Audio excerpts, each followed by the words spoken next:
like you.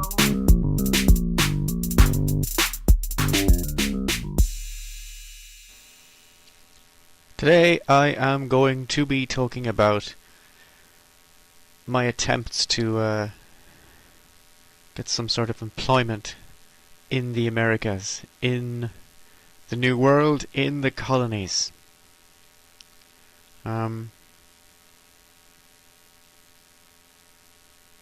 Because people ask me, what were you doing in America for 6 years? What actually were you doing?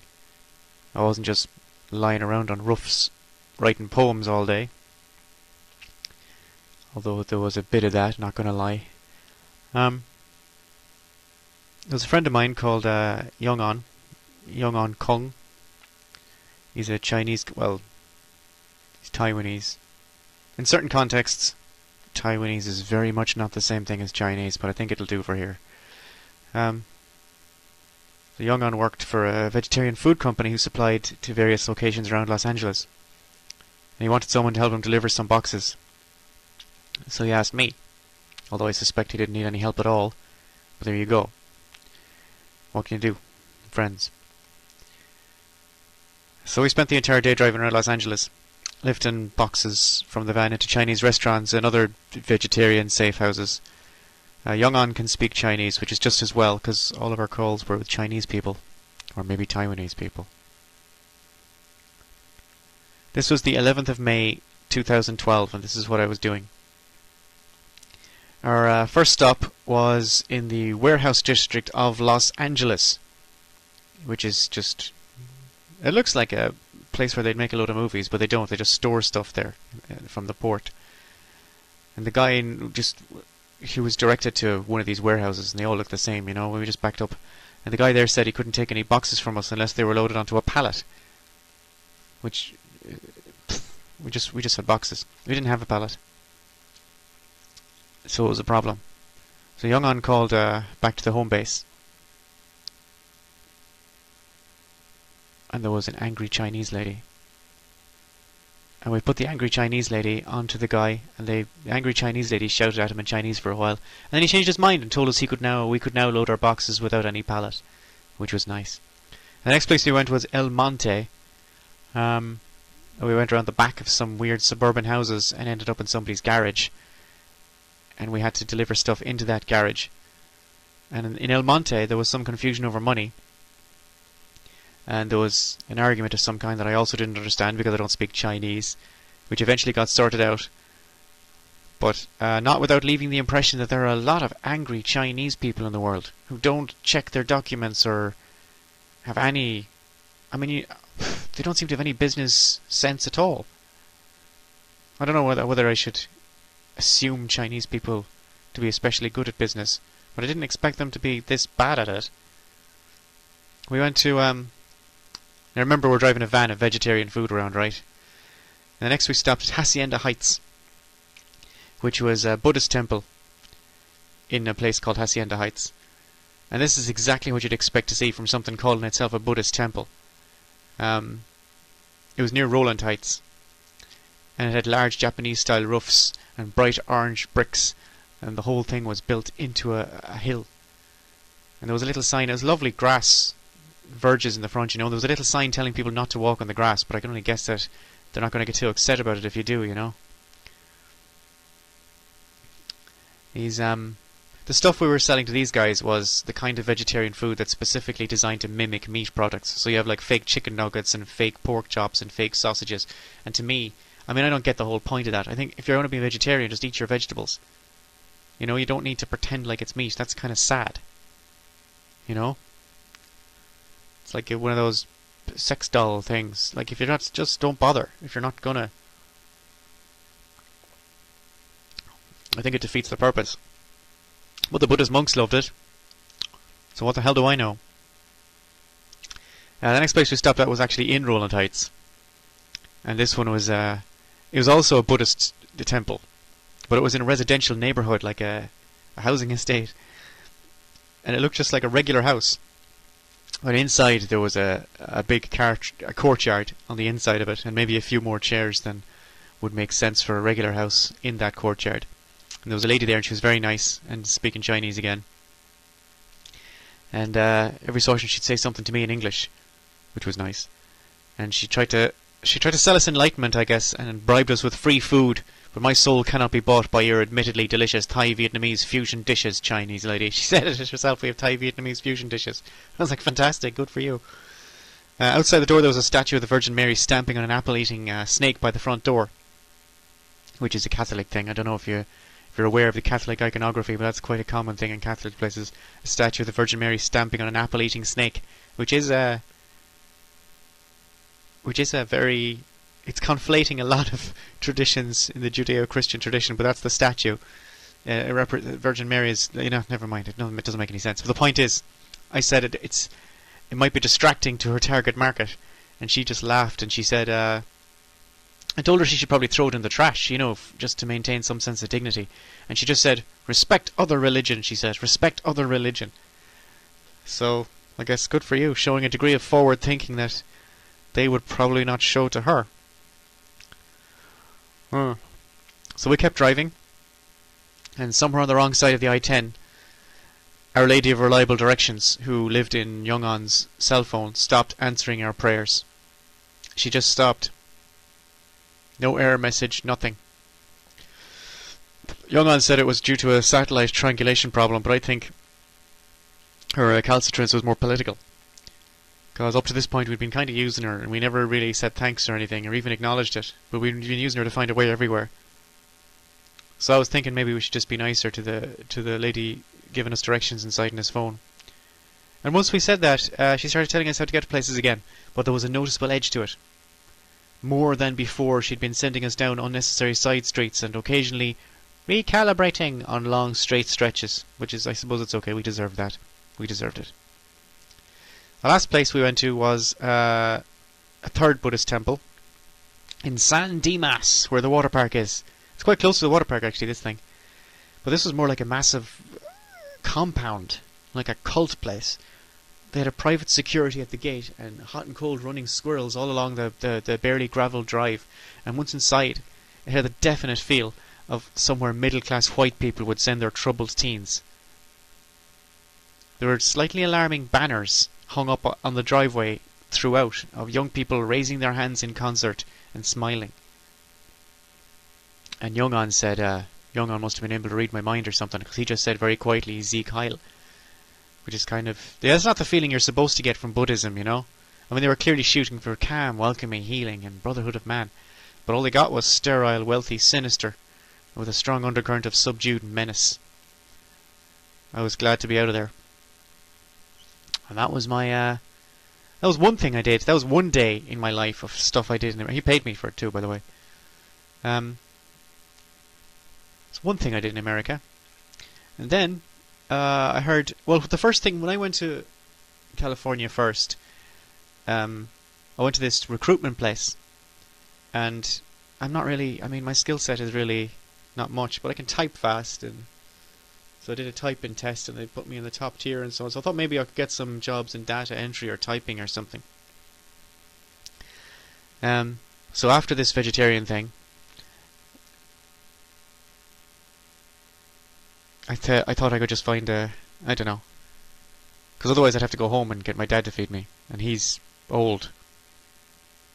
Like he remembers when people regarded Hitler like the Third Reich was a bad Clint Eastwood movie. They didn't approve of his method, but he got results. Nowadays, of course, no one approves of his methods. Hitler, not Clint Eastwood. Clint Eastwood's methods are fine. Hitler's methods are bad. So I wanted to register with a temp agency. I put temp agency into Google, and I got some hits, and I went down. And the first one was I was living in San Dimas at this point.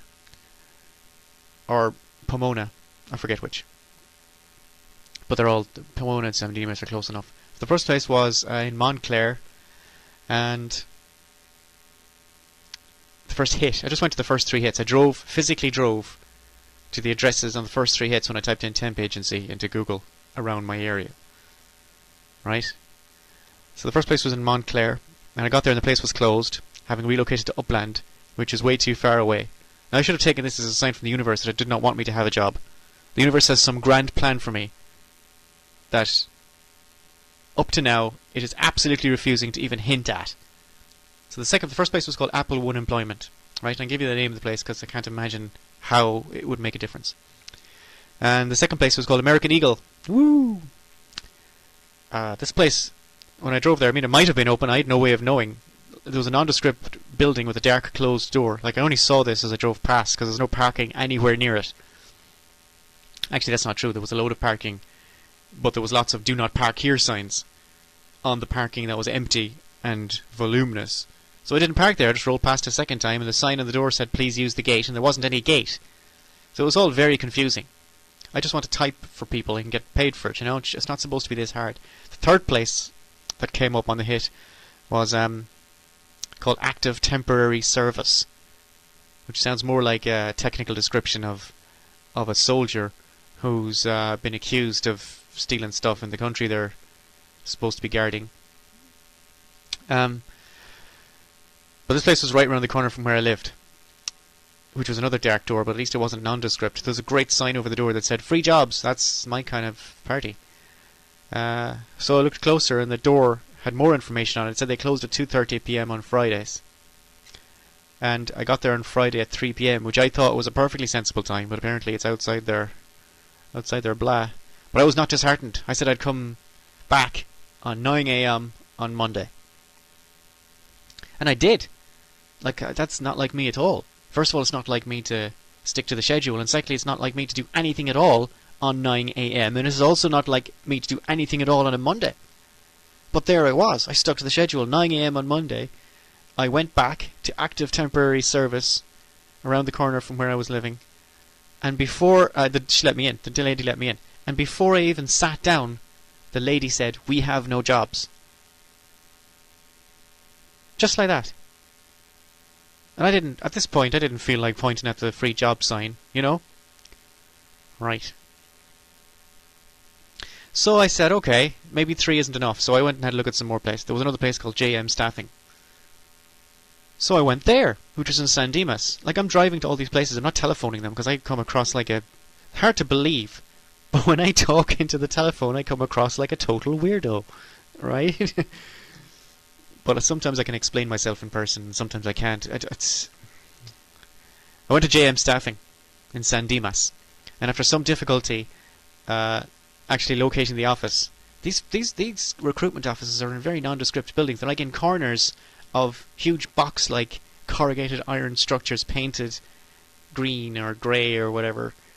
And in other places, there's like a place where you spray paint cars, and they're not in places you'd expect to find them, wherever you'd expect to find them. And sometimes they're difficult to find. So the JM Staffing was also difficult to find. And I walked in and asked about the procedure for registering myself with the agency, and the lady just laughed at me. She just laughed at me. And when she calmed down, she said I should submit my resume, which is what the Americans call a CV, and they'd make arrangements. And she gave me her card, which, unlike any information on the Google machine, indicated they specialised in medical and legal personnel. This is new information because nothing on their site indicated they specialised in medical and legal personnel, but clearly this is what they did. Now perhaps my rather negligent appearance as I slapped the trail dust from my tired clothes led her to believe that I was unlikely to be medical or legal personnel material. But I thought that, you know, openly mocking the unemployed was unnecessary. But the lady who did laugh at me was both female and African American, so maybe she doesn't get many opportunities to look down on people, and maybe I should just let her have her fun.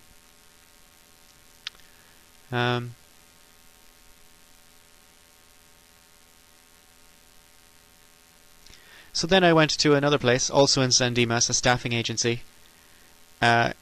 I forget the name of it, but I remember definitely going there. So far, I've looked at 6 different agencies, specifically geared to my skill set. Right, I'm good at. I know I'm not supposed to be proud of anything, but I am good at typing. Right, I can type fast and I can type accurately. From years of writing me stupid short stories, I'm very, very fast and I'm very accurate. I don't make a lot of mistakes. So I went to this other place, also in San Dimas. And It was actually easy to find because they had a big sign over the door, and it was just a unit on its own. But I went in and the door was locked, and I looked in, and the office was gutted. There was nothing there but wires hanging out of the ceiling. So they'd either moved or shut down. Lordy. I thought finding a temp agency would be easy enough, just find a temp agency, wow them with my mad typing skills or whatever, and spend the rest of my time being the funny guy in the office on the second floor. But no. No.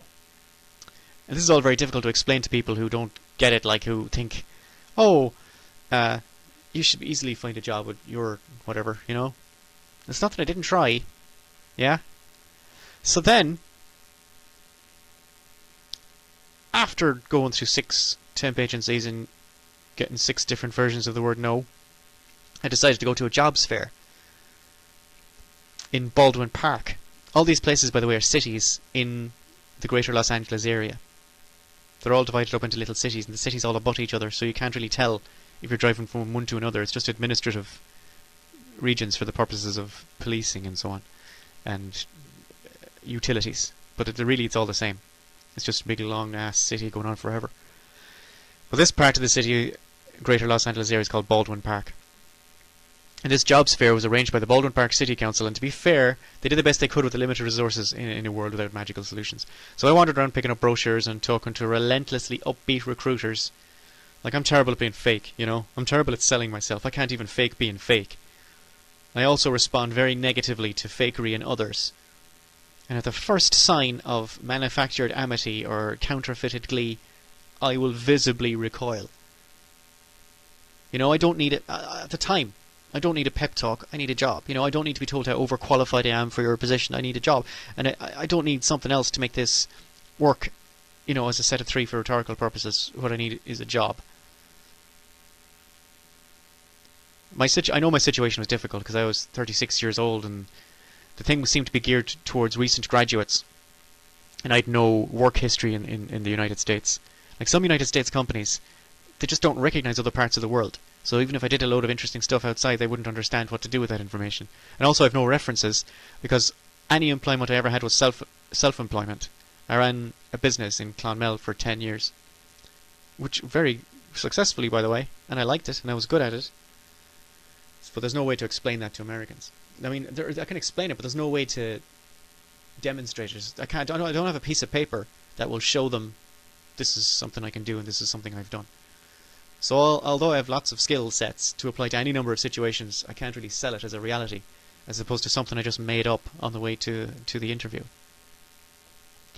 And these people were very upbeat. They were like, oh, you can do this and you can do that, and we're hiring. And sometimes I feel worse after these inspirational talks. They make me feel more like a bullied high school homosexual than a job seeker. Like, I was pretty much okay with the idea of being an unemployed nobody. But then these people fill my head with all sorts of gibberish and information and options and medical benefits and overtime and training. The whole thing just made me want to crawl into a hole and die. At least until the effects of the motivation wears off, and then I can go back to being nothing again. This probably isn't what the Buddhists talk about when they talk about nirvana, the total annihilation of the self. But I'm working on it. One thing in particular did catch my eye.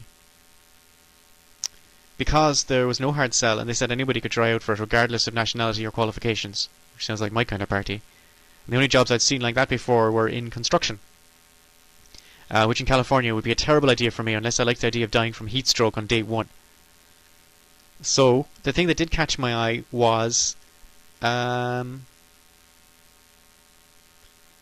dealer associate for a casino. There were more than one of these casinos advertising this job.